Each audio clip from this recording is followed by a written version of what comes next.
என் black pearl கப்பல் எங்க இருக்குன்னு சொல்லு. அந்த கப்பல் கவுந்துருணும். அந்த கப்பலுக்கு ஆயுசு கம்மி. கப்பல் இல்லாத கேப்டன் கூட எங்களால இருக்க முடியாது. என் உடல் பொருள் ஆவி எல்லாமே பிளாக் பேர்ல் கப்பல் தான். அந்த பிளாக் பேர்லை திரும்ப அடையிறது தான் என்னோட லட்சியம். உண்மையிலேயே அந்த கப்பல் கவுந்திருந்தா நீ உயிரோடவே இருந்திருக்க மாட்ட. என்கிட்ட தான் கப்பல் இருக்கு. என்னைக்கும் என்னை கைவிடாத பிளாக் பேர்ல்.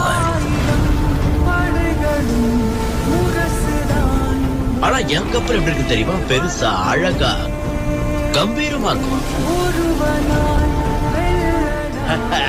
5 வருஷத்துக்கு முன்னாடி பிளாக் பியர்ட் அதை ஒரு பாட்டில் அடைச்சு வச்சுட்டான். கடைசி பிளாக் பேர்லை மீட்டுட்டேன். பிளாக் பேர்ல் தான் இந்த கரீபியன் கடல் பகுதியில் இருக்கிற பயங்கரமான கொள்ளை கப்பல்.